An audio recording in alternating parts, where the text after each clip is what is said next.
This time, we're taking a special look at the limited series Obi-Wan Kenobi. And along the way, we ask, is this peak Darth Vader? Is Star Wars relying solely on nostalgia? And what do we want from the second season? We are what you made us, and this is Force Fed Sci-Fi.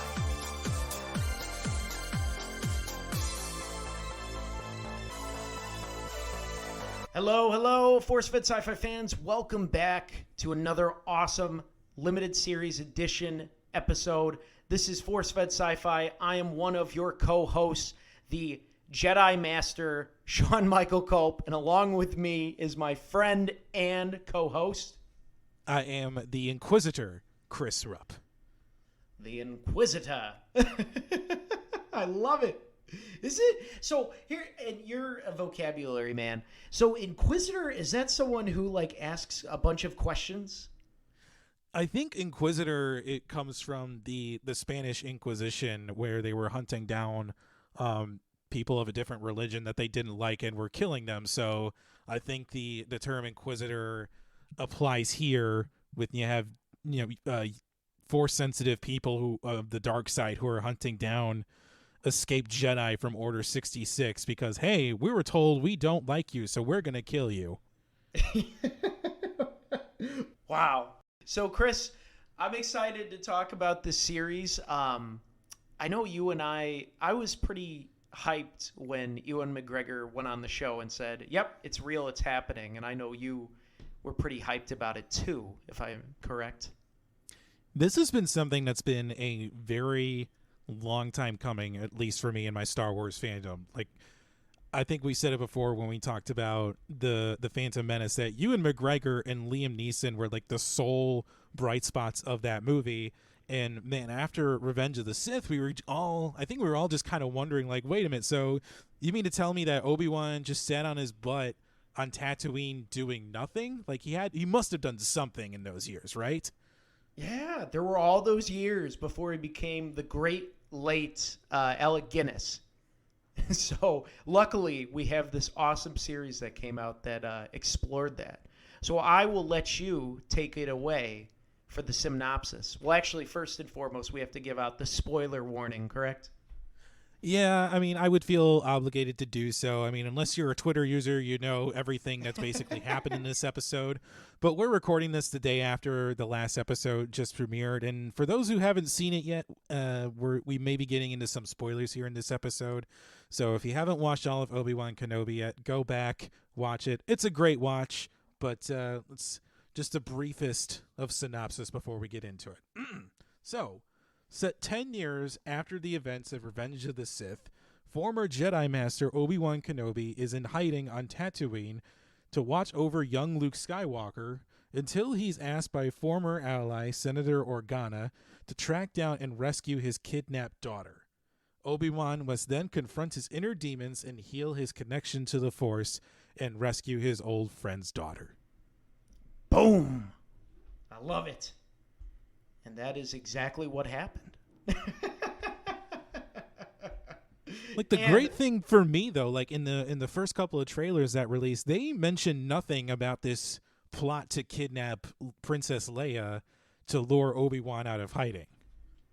No, they definitely dropped that on us in the first episode. And I like that because a lot of times trailers give away like the entire movie or series. And so they kept it under wraps, which was a great choice by Disney.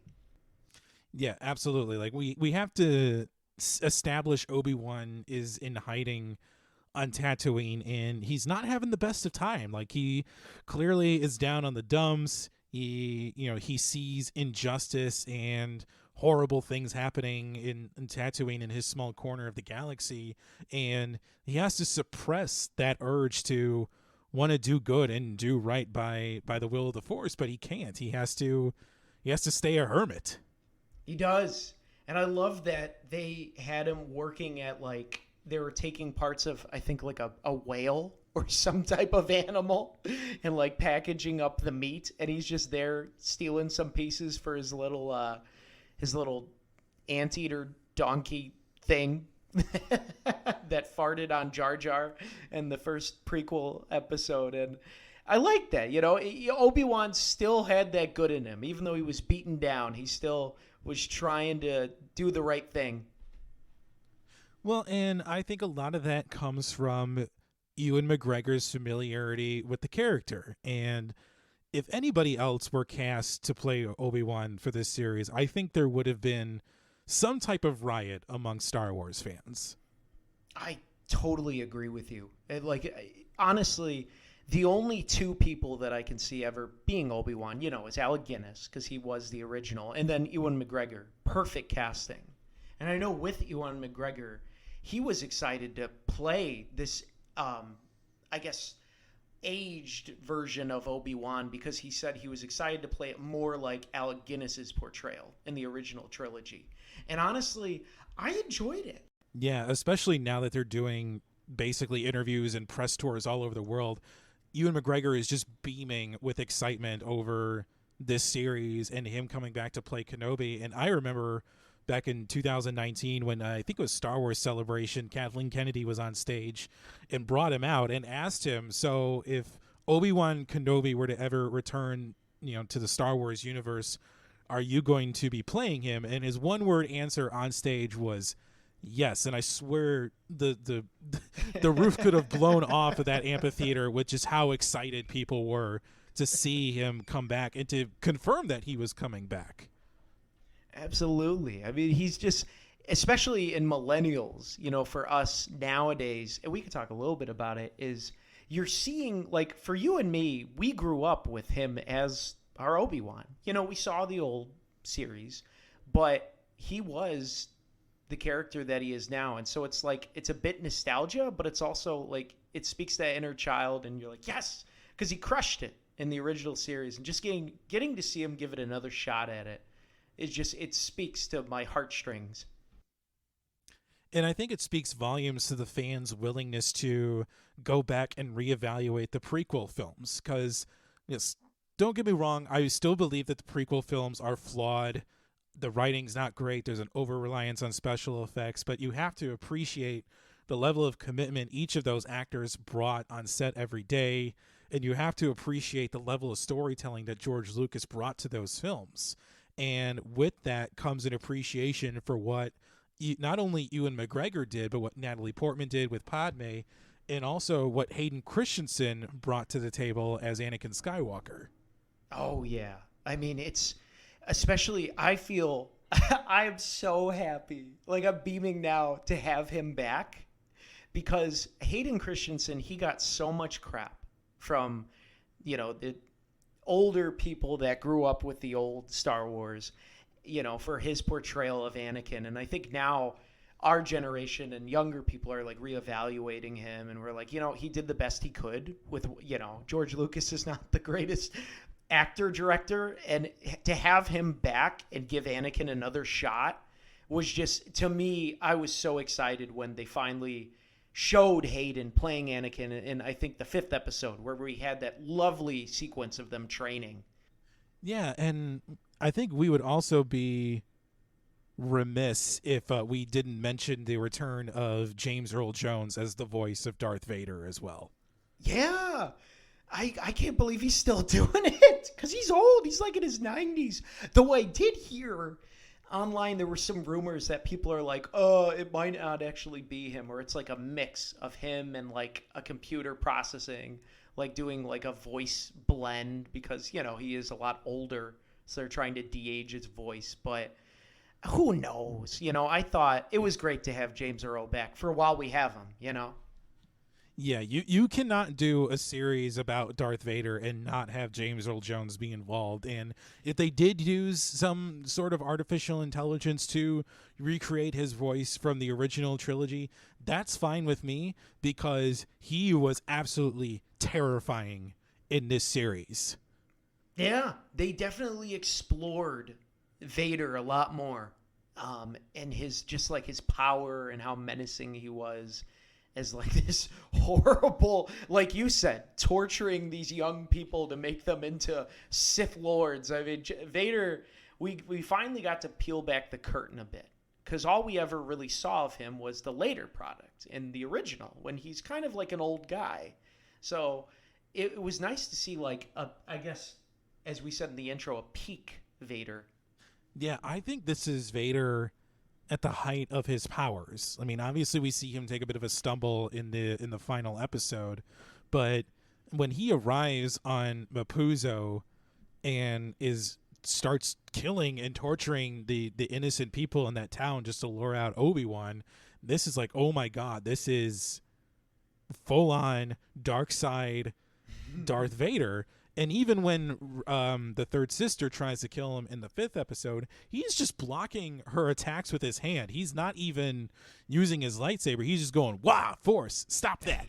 And in the final episode, I absolutely love it when he throws Obi-Wan down into that hole, and you see that great shot of him looking up at Vader.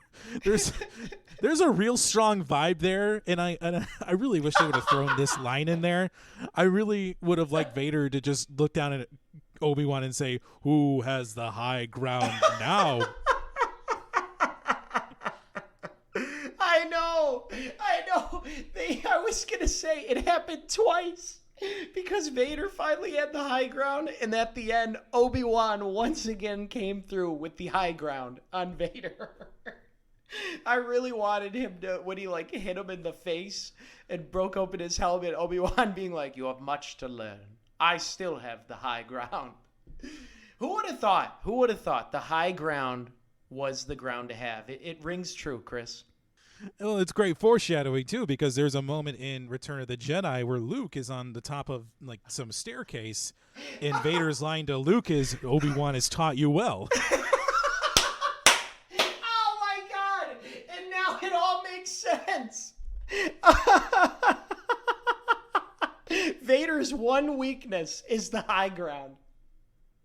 After all these years. And fire. Fire in the high ground. I'm dead, bro.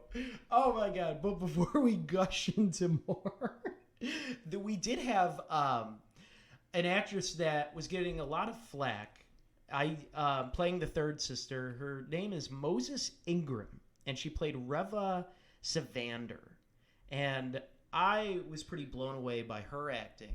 I don't know much about her prior. I feel like you might, but I think she was just fantastic in this. Yeah, I mean, I cannot speak enough to the level of brutality and menacing that Moses Ingram brought to her role as the third sister, but she is terrifying in this. Like, in the first 20 minutes of seeing her in the first episode, she chops off somebody's hand. She's gonna murder some on the run Jedi in the cafe, and she's the one who orchestrates the events to kidnap Princess Leia and really sets this whole series in motion. And she's also one of the younglings from the very beginning of the series, so we find out that the last 10 years of her life, everything she's done as an Inquisitor is merely so she can get close to Vader and kill him as retribution for the events of Order 66. They had like 2 stories going on, and she was, when they broke through with that, I mean, I kind of figured with the Padawan stuff, because I know they did a couple flashbacks to Anakin going at the younglings, and I was like, oh, I bet she was one of them. Just because, because the whole time she comes on strong, like just menacing and awful and angry, and I'm like, there has to be something motivating this person.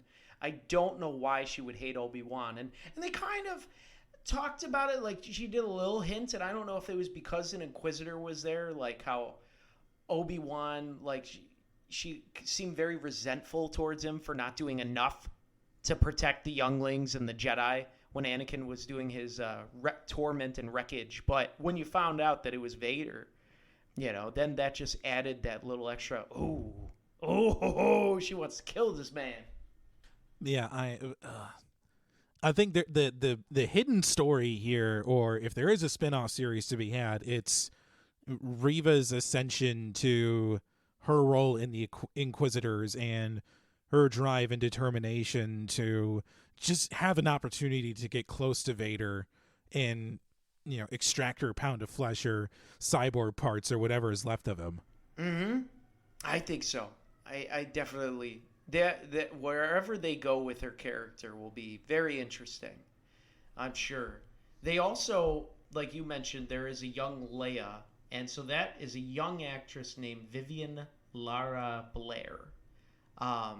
She, initially when they showed like the kid version of like Luke and Leia, I was like, oh no, like it was a big eye roll, like, oh, what are they gonna do? But honestly, I'm glad that they focused on Leia instead of Luke. I'm glad like this whole series, like Luke didn't really even talk. He was just like this kid out in the farms. Because with Luke, like we have his story, so I don't think there's anything interesting to go about. And then plus, like he doesn't mention anything in Tatooine, like, oh yeah, I went on this crazy journey with Obi-Wan, So with them focusing on Leia as a kid, I really enjoyed that dynamic that she had with Obi-Wan. I think it really it worked well. Like there were some great lines, like when they're walking around that, I guess I can't remember the planet's name, but it was like basically the Wild West, like just this slum, awful planet. And Obi-Wan at one point was like, how old are you? Because Leia's like giving him advice about his life. And I'm like, this is their relationship was fantastic. Well, that would be the planet Dayu that you were mentioning, where Obi-Wan first journeys to find Leia, and it's there too that we're introduced to another character named Haja Estri, played by Kumail Nanjiani. And I'm gonna say, like, I mean, at first I wasn't a big fan of his character, but then he really kind of came around. I mean, it's definitely a common theme in the Star Wars stories to have character who at first has nefarious motivations, but then comes around and eventually does the right thing. Yeah, because he played a fake Jedi using magnets and everything to shuttle people out of the planet. And I agree with you. Initially I was like, ugh, and I wasn't really digging his humor because it just didn't really seem like it worked with the time period and just like the whole environment. But later on, as he had his redemption, I enjoyed him as a character. Hopefully, I'm sure maybe he'll be in other things. Who knows? It would be nice. I think there's a lot of directions or a lot of interesting things that they can do with these new characters, because I mean, we've also got Indira Varma as Tala Durith, the Imperial officer who helps Obi-Wan on his journey. We've also got O'Shea Jackson Jr. as Roken.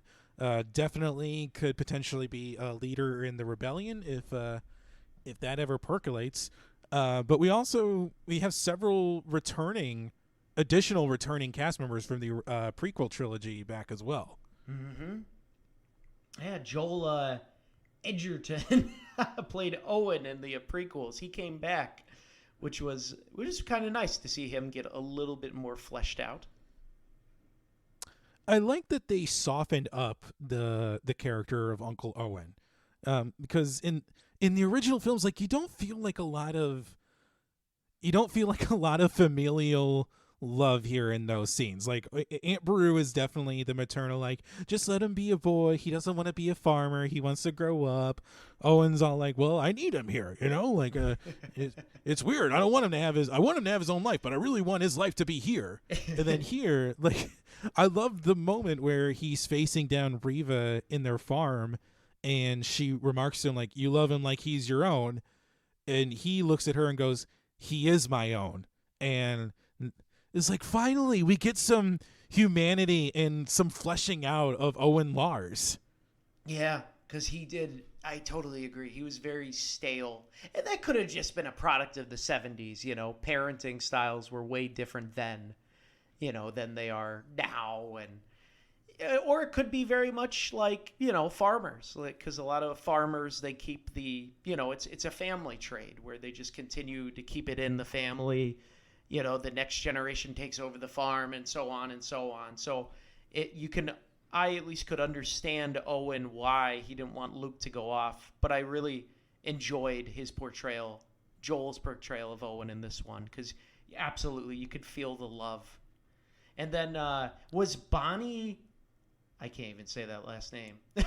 Peace. That would be Bonnie Peace, who's back as Beru, Aunt Beru. And she was in the prequels, right?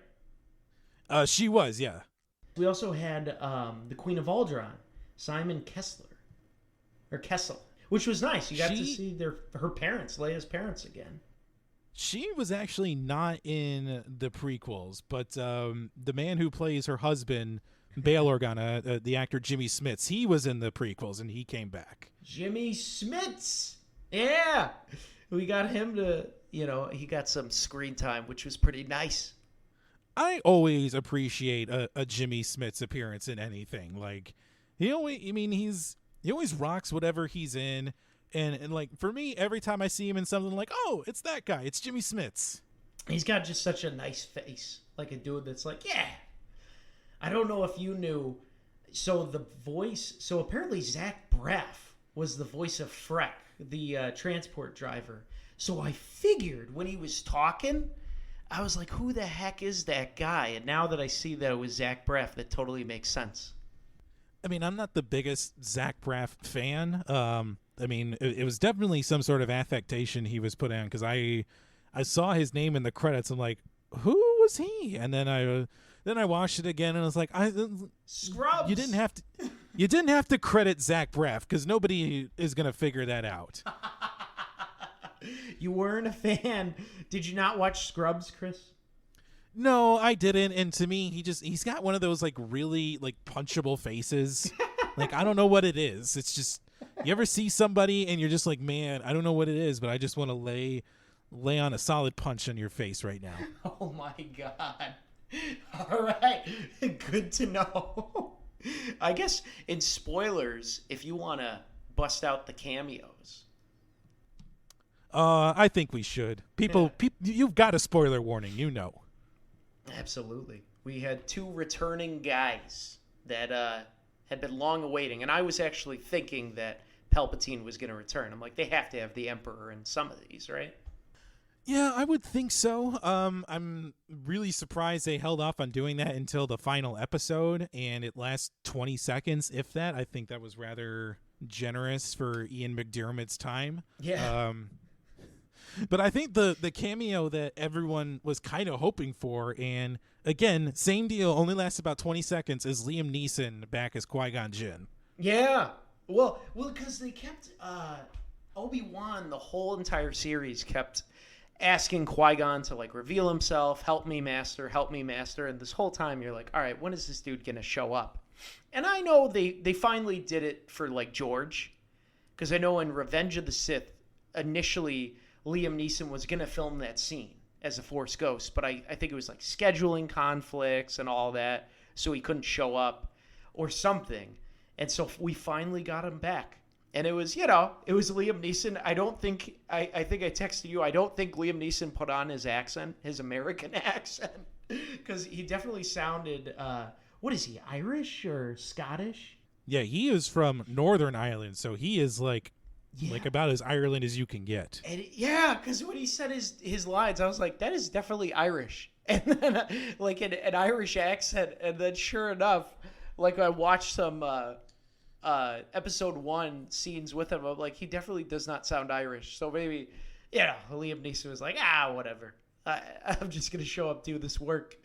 I was hoping that he was going to be like, Obi-Wan, I have a set of skills that I'd like to teach you. Senator Organa should have called me. I have a particular set of skills. But it was good seeing him, and it's something about, and I love it. There's always something about Force Ghosts whenever they appear to their Padawans. They just always have that affect to them where they're like, oh, you lovable little doofus, come here. You have much to learn, young one. And I got that where he was like, I always have been here, Obi-Wan. Well, and it makes sense. And I do in like the moment where, Qui-Gon does show up, because it signifies that Obi-Wan, is once again one with the Force. He's healed his connection. He's ready to resume his lessons in the Force, because there's always something to learn. There's always some new some new skill or some axe to sharpen in the Force, and I think Obi-Wan is willing to go down that path. And he is. And it was fantastic to see them back together. And, like he's going to be okay. He's going to teach him the trick so that he can pull the same move on Vader. Which is, and I think, it speaks to like the whole idea, because we saw it in, The Last Jedi with Yoda appearing for Luke and so on and so forth. They always are just like, I'm back. You finally have seen, you're finally back in it, buddy. Now let me teach you another quick lesson while I'm here. Or if it's, a re-edited version of Return of the Jedi, it's Hayden Christensen showing up out of nowhere and going, "Hi, son." Oh, George. Just leave it. And like in a little like side tangent, what was I watching? I was watching Return of the Jedi as well, where Vader picks up Emperor Palpatine and throws him down the shaft. I didn't know that George re-edited that, so Vader's like, no. Like, I was like, what? No! This is so unnecessary, man. Like, just stop. Oh, George. Hopefully one day we can get him back returned, but whatnot. That's neither here nor there. So let's get into the production, because this started about 2019, correct? Yeah, there was that big announcement at Star Wars Celebration. Rumors have been swirling for a while of possibly a standalone movie, but those plans were scrapped after Solo, underperformed at the box office, and the backlash was pretty severe to that. I'm sure we'll get to Solo at some point on this podcast. I have no problems with Solo. I think if you're a Star Wars fan, I don't know what else you could have wanted from a standalone movie about Han Solo, but that's neither here nor there. Yeah. They did for this. I think you're absolutely right, because they went through pretty extensive rewrites with this. I know I was doing a little bit of research on it, where I read that the take was initially darker, and Kathleen Kennedy and Jon Favreau said, they needed to explore a little bit more, because it almost felt initially the director was going to do a knockoff of The Mandalorian, with like Leia. And so I'm glad that they got that input from them. I would have been curious to see a little bit more darker, like how darker it would have been, or if they had any more scenes with Hayden in it. But, the rewrites were real. But did we mention the director? Because I believe the director was Deborah Chow, correct? Yes, she is the showrunner for this series, and spent some time actually working with Dave Filoni and Jon Favreau on The Mandalorian. So she got a pretty solid crash course in how to direct and how to craft a Star Wars story. Obviously, she's not alone in writing the series. There's been other writers that came on, like Joby Harold, Stuart Beatty, Hannah Friedman, and Andrew Stanton, who's directed a bunch of Pixar films, came on and helped with the writing. But yeah, like, no, you're absolutely right. Like, I think I would have appreciated maybe a tiny bit more darkness, but I mean, with the snippets of Order 66 and the terrifying instances of Vader and the Inquisitors, like, I don't know how much darker this series could have gotten while still being entertaining. Right. I think like the only darker would be like every time Vader's on screen, he's murdering someone or like choking out all the officers. Like when they got to his castle, you just see once the ship leaves, Vader just turns around and snaps everyone's necks. He makes a tornado of bodies just flying. It's like, all right, we get it. He's an evil man and he's mad. How much darker do we need to get? We also need to strike that balance too between Vader's anger and his all powerfulness, basically. Mm-hmm. Exactly, because he can't be a total psychopath, because that would just be like, all right, this guy is the one that decided to let his son, turn him back to the light side. So they did need that balance for sure. But they did. I remember when they announced Hayden Christensen was coming back, I was pretty shook. I didn't think that he was ever gonna return to Star Wars. I think I said a while back, if you were gonna do an Obi-Wan series with Ewan McGregor, you would have to find a way to bring back Hayden Christensen, even if it's as like flashback or he's in the Darth Vader suit. You'd have to find a way to bring him back, and that was the right call, bringing him back without question. I definitely agree. And they also brought back John Williams, which was nuts because I thought he was done with Star Wars. He is done with Star Wars, but he really wanted to compose the main theme for the show, and he did. Like, I even downloaded it today and have been listening to it nonstop. It's an incredible theme, and it's a motif that's used throughout the series in a lot of different ways. But the main composer on the series is a British composer by the name of Natalie Holt, and she's worked on a few things. She worked on the Loki series for Disney Plus in 2021, and she's doing the soundtrack for the Batgirl movie set to come out this year. Okay. Wait, the Batgirl movie's coming out this year? Oh, yeah. What? I thought The Flash was going to come out before it. Well.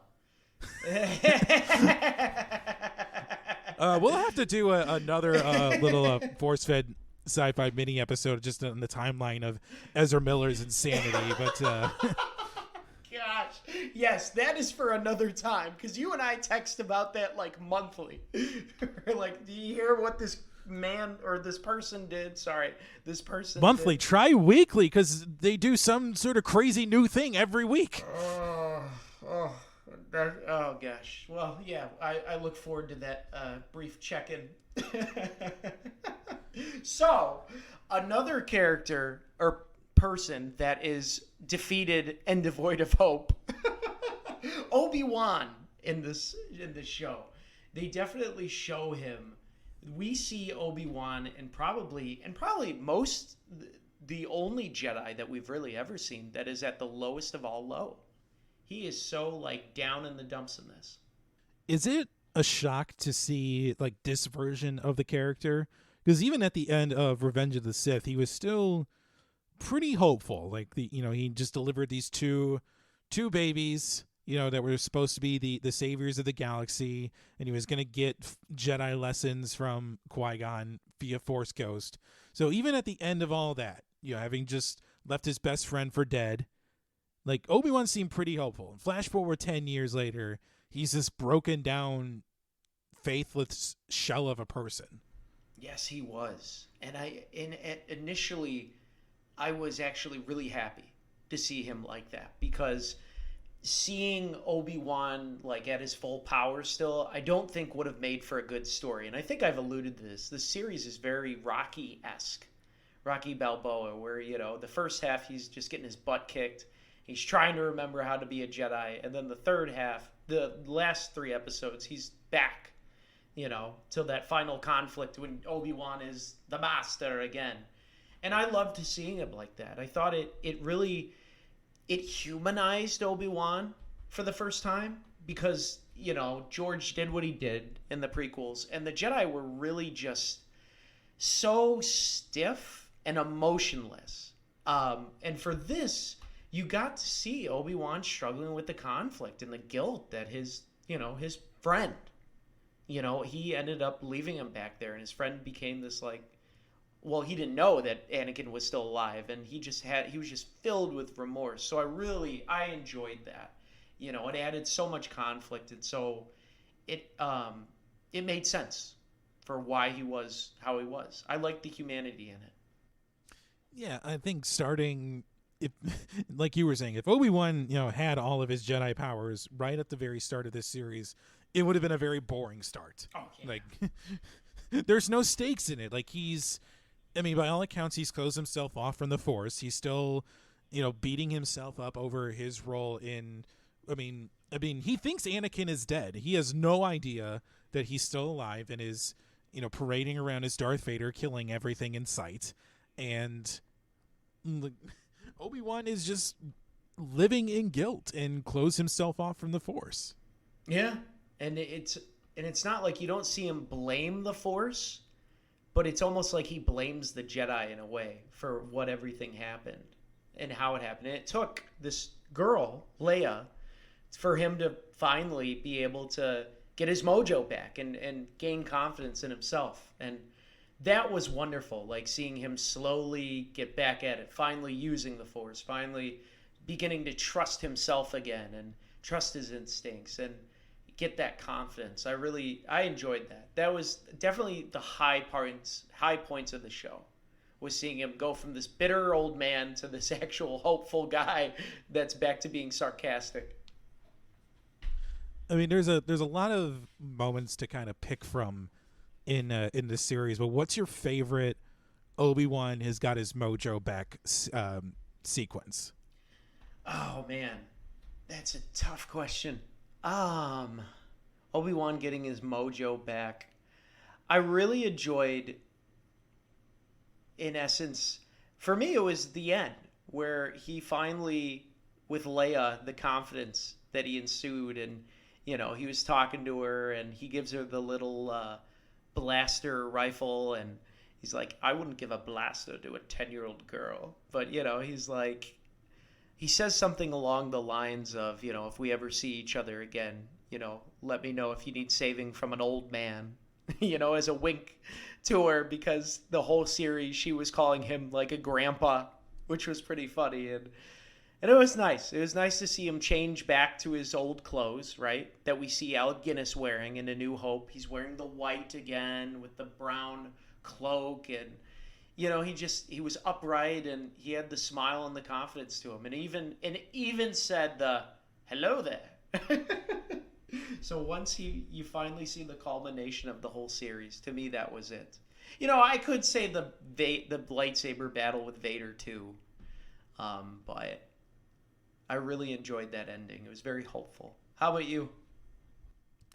I'm gonna have to go with his infiltration into the Fortress Inquisitorius in episode 4, because he finally unleashes all of his Force powers that he's been holding back. We see him create a distraction with just the Force. He's able to hold back the water as the window pane is breaking, and he shows off some pretty adept lightsaber skills. Yes, he's got his mojo back, or at least he's working on getting it back. So I think that beginning of him, trusting himself and trusting in the Force again is, to me, that's him buying in. It's I can't be this broken down shell anymore that's devoid of hope. I have to trust in the Force. I have to hope in the Force, because there are now people that count on me. Leia is counting on me. These people, Roken is counting on me. Sully is counting on me.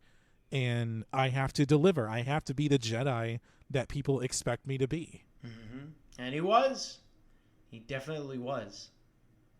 And I think you see this, the lines converge as Obi-Wan, by episode 3, when he has his first confrontation with Vader, he gets beaten down, dragged through a fire, almost left for dead. Very similar to how he left Vader. But then you see Vader, as Obi-Wan rises to the top, Vader starts his descent. You see Obi-Wan starting to get away from Vader, up to his tricks, outsmarting, outwitting, and kind of bringing back to the fold that Vader is still, Anakin is but a learner, And I enjoyed that too, because when they finally got to their final conflict, where basically Obi-Wan could have killed Anakin again, he didn't. And he just chose, no, I'm good. There's nothing else here. I'm just going to leave him to himself to fight his own demons. I don't need to fight his demons for him anymore. Well, and it's a lot. It's a callback to that flashback, where Obi-Wan tells Anakin, you have this constant need to prove yourself, and that's always going to be your downfall. And Obi-Wan walks away from that confrontation with nothing to prove. Yeah. I mean, in his mind, his best friend is gone. He doesn't have to defeat his best friend, and he's defeated Darth Vader, and he doesn't have anything to prove. That's why he leaves him for dead again. Mm-hmm. It's fantastic. His arc throughout this series. To quote Joe, it's like poetry, it rhymes. I mean, it really does, because in A New Hope, when they have their final conflict against each other, he sacrifices himself for Luke, once again showing Vader, like, nah, man, like, there's nothing you can do to hurt me anymore. You're only hurting yourself. Right. Like, it's just, I have nothing to prove to you, so bye. You're still stuck in your old ways, young man.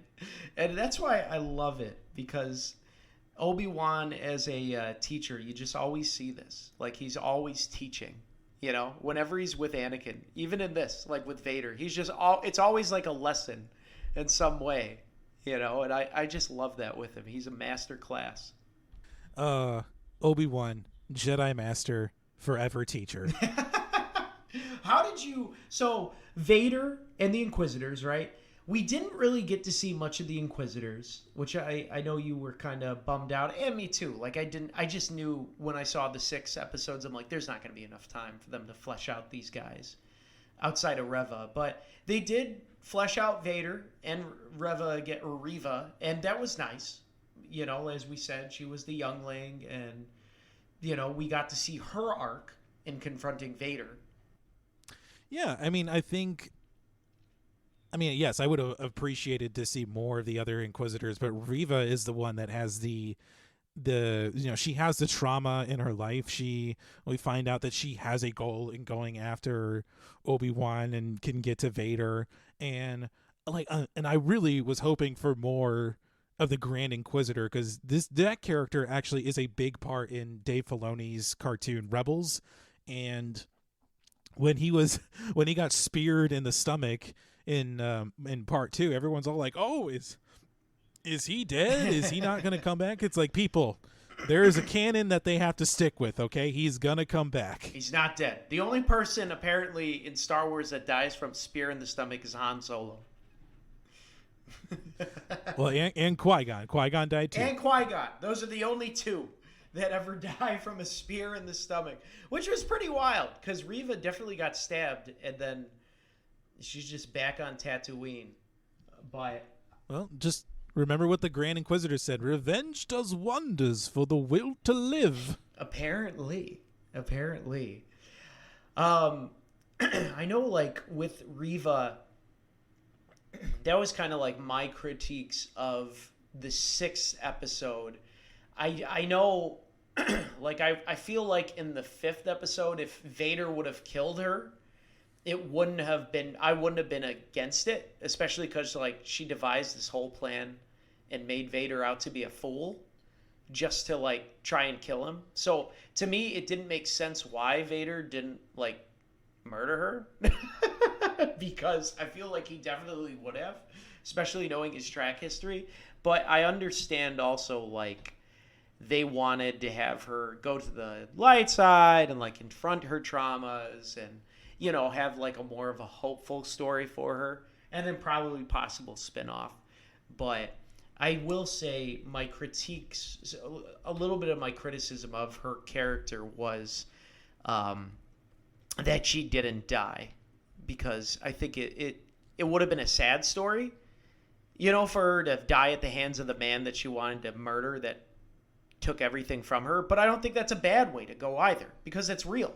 In life, we don't always get, our, what do you say, our schadenfreude or whatever?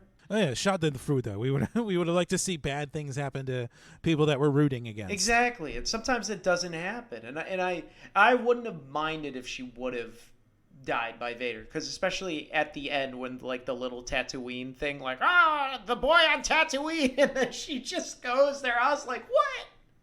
This doesn't really make sense. But I don't know. It's not a perfect series for sure. I mean, I would have liked them to do something that symbolized her transition from the dark to the light. And I'm gonna get into the weeds of Star Wars nerdom, so just bear with me for a second. But Sith Lords, actually, they don't get kyber crystals that power their lightsabers. How they get them is they have to actually kill a Jedi and steal its crystal, and do it's basic, and they basically do what's they fill the crystal with all of their rage and hate, and that's where the red color comes from for the Sith Lords. It's a process that's called bleeding. So that's why it's always the color red for the users of the dark side. But you can do the reverse of it. You can purify it. You can take that crystal and get rid of the rage and hate and turn it into whatever color you want. If it comes out green, blue, whatever. I would have liked to have seen them do something like that as opposed to just her leaving her lightsaber in the desert of Tatooine and just going off to do whatever she does after this. Right. Walk her injured body back to the spaceport and fly away or something. Yeah, I didn't know any of that, and that's like so sad that they have to fill this with all that rage just to make that red. It's like so sad to hear these poor people that just all that trauma that they went through turned them into the dark side. And I mean, it was nice to see her confront her traumas. Also, I don't know. But I think that was, I guess it would have been. I'm curious what they're going to do with her. I would hope that she returns for a second season if they do one, or she gets her own spin-off show in some way. But we'll see. I think there's a lot that they can do with this character. She is definitely the best and most interesting character that was created for this series by far. Maybe she'll open a nonprofit for all the Jedi families that she murdered. Hi, have you been displaced because of actions of the Empire or the murder by the Inquisitors? My name is Reva, and I'm here to help you. Oh my! You may remember me from massacres on other planets. Trust me, I've changed. It's like now when I watch the original trilogy and I see Obi-Wan take out Anakin's lightsaber, I always say to myself, or say to the TV, this is your father's lightsaber. He murdered 30 children with it. Yes! It's so true, though. Oh, God. Oh, Vader. Speaking of Vader, like we talked a little bit, he was very menacing. Which was great. I would say my favorite was definitely their training fight scene. Seeing Hayden Christensen back as Anakin was pretty wonderful. A lot of fun little moments there.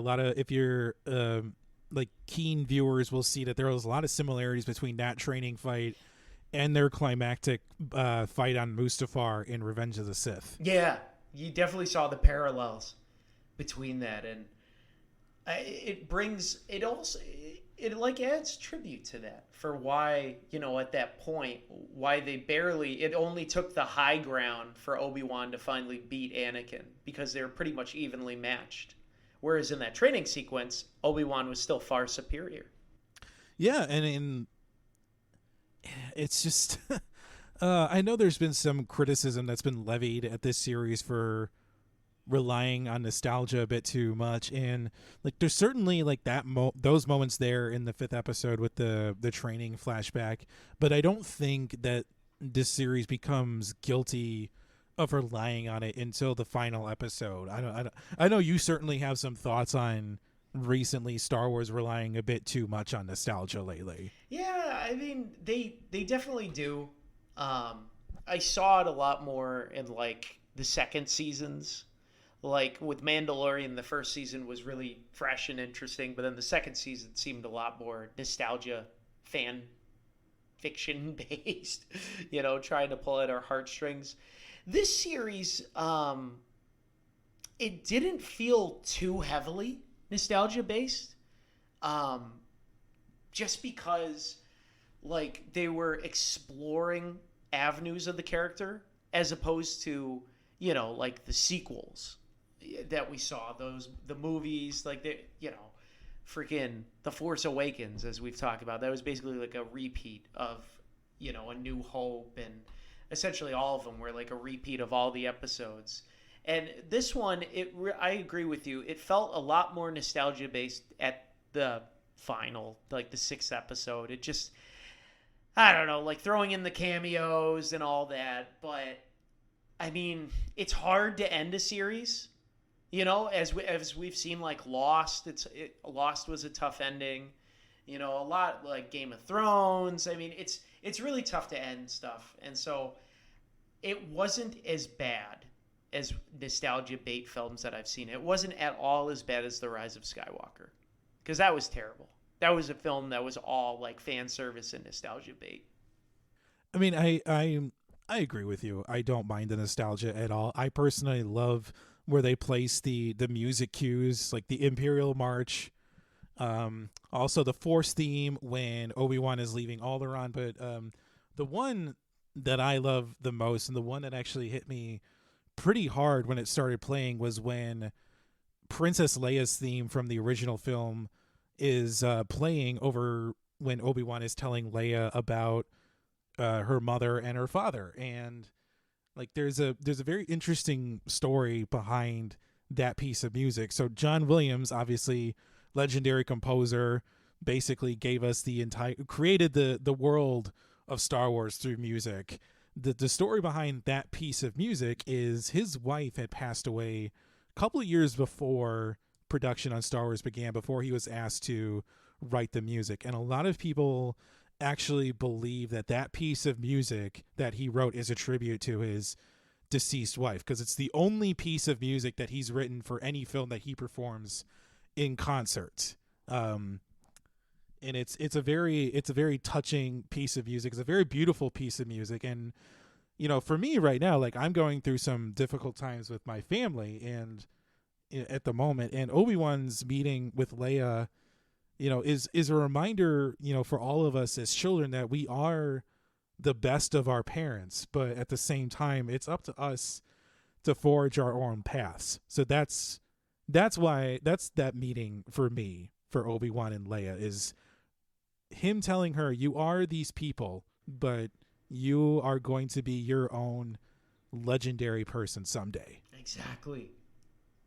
That is, I totally agree with you. Like the music nostalgia it didn't take me out at all, and that's such like a beautiful story for why John Williams made it and keeps it and performs it, because I don't know, it means it's something personal, and I totally agree with you with that.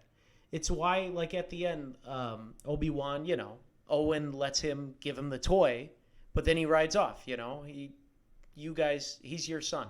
You take care of him. He needs to chart out his own path. I'm not here to force him to construct him into some Jedi or something. And I think that rings true. Like you don't have to be how your parents are, right? You can always end those generational curses. Right, and I think that's something that we all have to deal with at some point. And this series, I mean, it obviously touches on it later. I think particularly in The Empire Strikes Back, where Luke has that vision in the cave where he does defeat it's this avatar of Darth Vader, but it turns out it's actually Luke in the helmet. So there's this reconciling that Luke has to do. Is like, yes, my father is Darth Vader, but that doesn't mean I have to be. I don't have to turn to the dark. I can forge my own path. Absolutely. And I think you nailed it right on the head. It's something that I know I dealt with a lot growing up too. Like not wanting to be like my parents and, wanting to try and construct and manifest like my own path in my own life. And those are great values to explore in a good story, in art, television, movies, etc.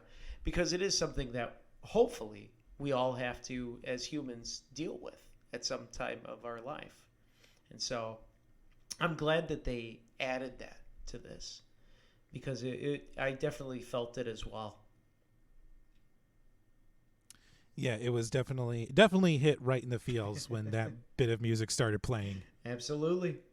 For this, so we've talked a little bit about how like Star Wars now, they're trying to get out of the Skywalker saga and explore like new grounds, just because the original Like, I feel like they're creatively bankrupt with the original characters. Like, there's really nothing else that they can explore and do, you know?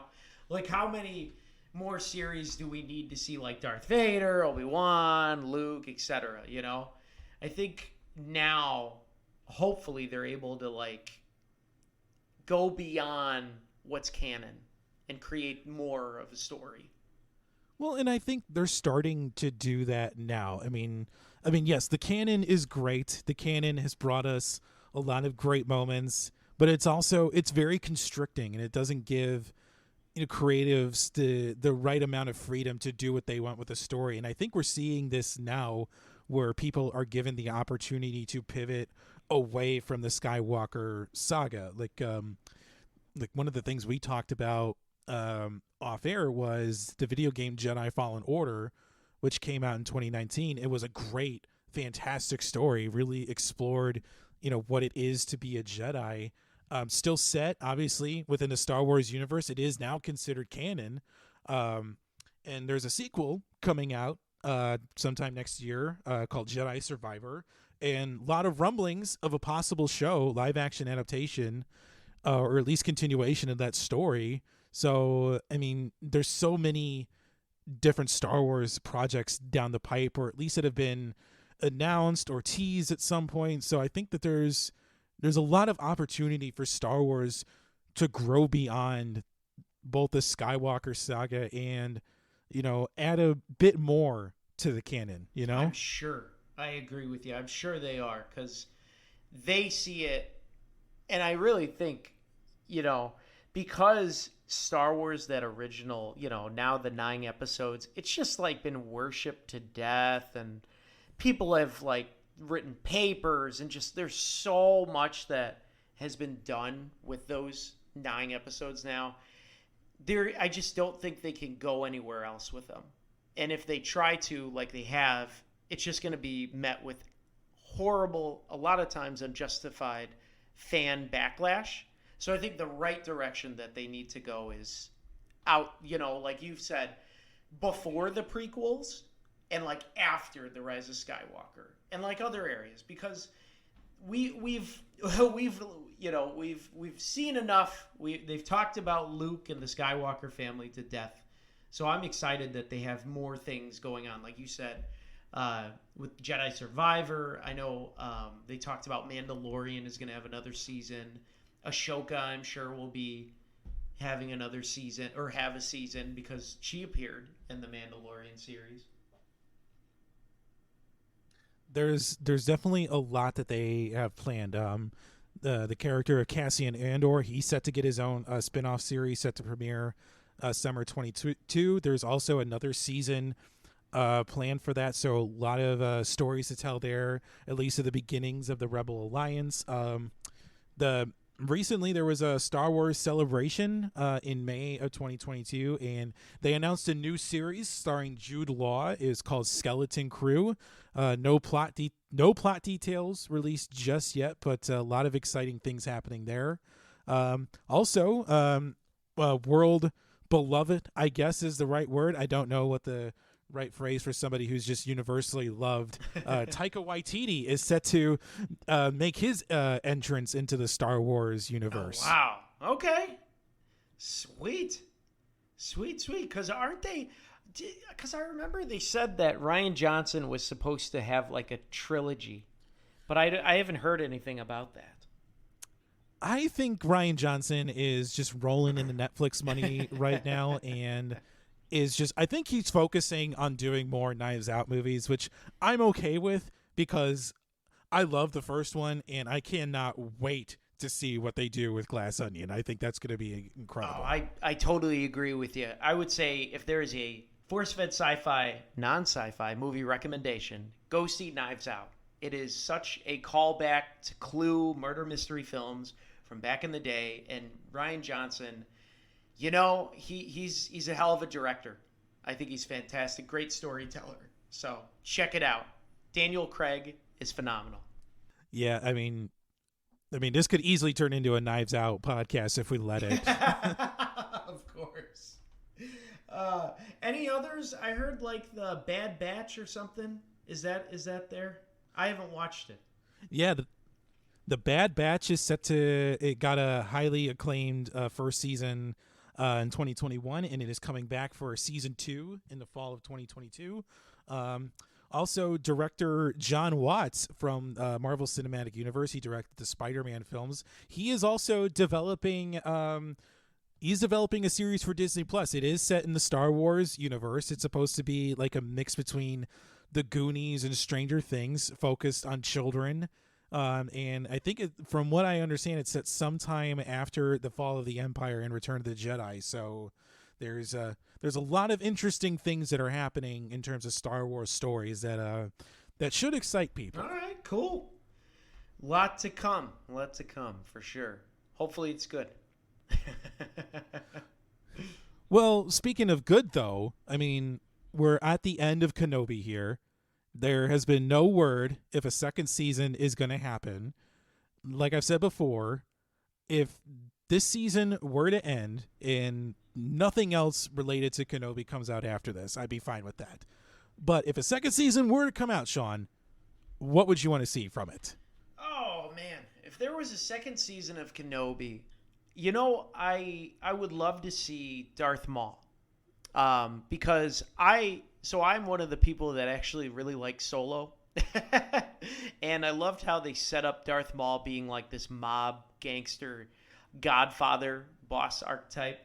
And so I would really be intrigued to see a limited series with Darth Maul and like Obi-Wan Kenobi kind of rummaging through the mobster underbelly of like all those guys, and seeing Obi-Wan maybe do like a rescue or something, like a mystery trying to save Jedi or something, you know, maybe him and Reva go on a mission together. Who knows? That would be really intriguing for me, because like another, you know, like how in the prequels, I think like Darth Maul always got like a bad rap as well, being defeated so easily, being cut in half and all that. So I think it would be interesting to have his character fleshed out.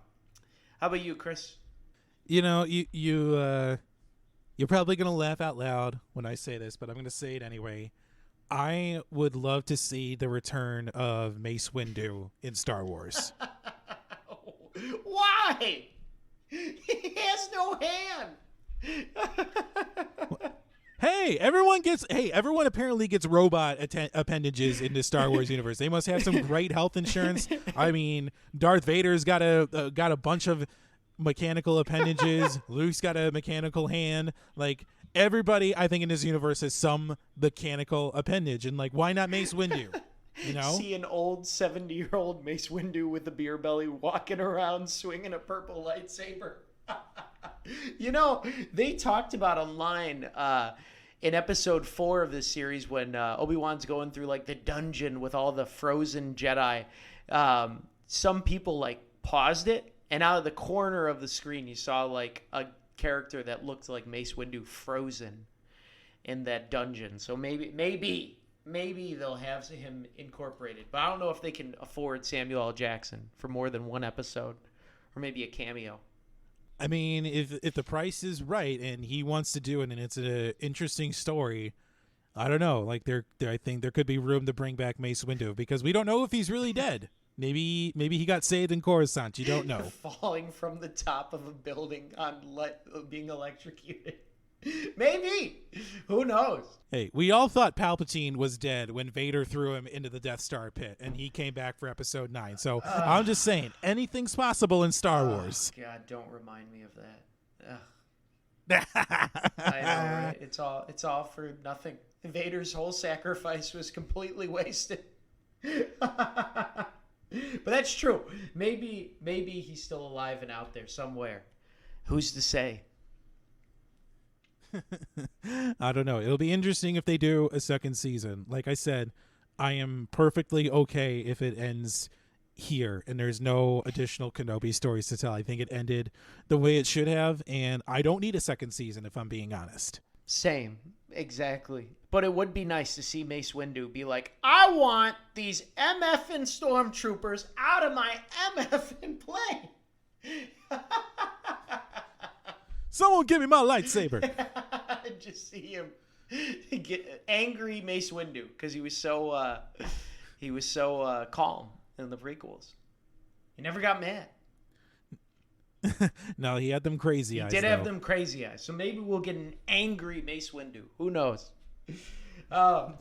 Well, my good sir, anything else before we rate this? Nah, I got nothing. Let's rate Obi-Wan Kenobi, shall we? I am down. All right, so we're gonna amend our rating system a little bit here on this episode of Force Fed Sci-Fi. We're gonna amend it slightly, being that this is on Disney Plus and streaming. We'll on our unique scale of would not stream, would stream, would own, and would host a streaming party. Sean, what do you give to the limited series Obi-Wan Kenobi? Obi-Wan Kenobi.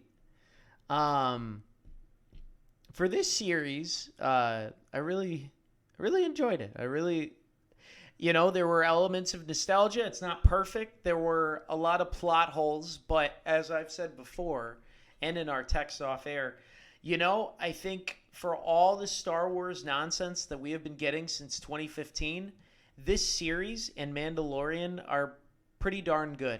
And I think it's the best stuff that we've had in a long time, Star Wars wide. So I would put this as a, I would put it right up there between a would own and a would host a streaming party.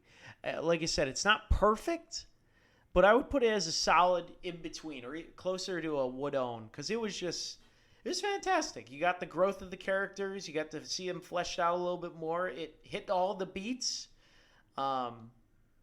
Like I said, it wasn't perfect. A lot of dialogue could have been cut. A lot of scenes could have been cut. But overall, entertaining and better than we've had in a long time. How about you, Chris? I'm going to echo just about everything you were saying. I think Kenobi just totally blew away my expectations for it. It had everything that I could have wanted from this series and more. I love the emotional depth that they explored. This is something that, Star Wars hasn't gotten into for a long time, and this was great to see. I love the themes they explored of regret, anger, and even family, and a lot of it and all of it's basically personified in Reva, and she is one of the most compelling villains in any Star Wars story, and I would love to see her return either in her own series or back for Kenobi season 2. And like you were saying about the writing, it's a tad predictable. But in my opinion, a precedent has been set in Star Wars for bad writing, thanks to George Lucas. But I agree with what you're saying. I believe this is the best Star Wars story that Disney has made since the acquisition. And while I hope that there's more, I don't need there to be. But I'm going to call this a would host a streaming party. Woo. There we go. Stream on, brother. Stream on. I'm debating whether or not to get. Now that all the episodes are out, I'm debating whether or not to give this another full rewatch. Yeah, it's me too. Actually, just to like catch things that I probably missed. 'Cause it is a wonderful. It's enjoyable for sure. So it was a pleasure, Chris. I enjoy it, my good sir. It's always fun doing these with you. Likewise, Sean. I'm so glad we can talk about Kenobi. It's been a long time since we've discussed Star Wars here on Force Fed Sci-Fi. Yes, it has. So stay tuned, folks. I'll be finishing up editing Ready Player One with our special guest, Sir Brian. So I'll get that out to you guys soon. Awesome. Looking forward to hearing that. Sean, as you said, it is always a pleasure to discuss these films or shows with you. Right back at you, buddy. And if you all enjoyed this episode of Force Fed Sci-Fi, please head on over to Apple Podcasts and leave us a 5-star review. That really is the best place to do it, and it really helps to drive us up the charts as well as help people like you find the show. We are across the spectrum of social media with Facebook, Twitter, and Instagram, all at Force Fed Sci-Fi. You can check out and download episodes from Apple Podcasts, Google Podcasts, Spotify, the iHeartRadio app, or wherever you find podcasts. And go ahead and hit that subscribe button so you never miss an episode. Finally, you can check out our website, forcefedscifi.com, for show notes and links to all of our social media. And so for all of us at the Force Fed Sci-Fi team, may the Force be with you.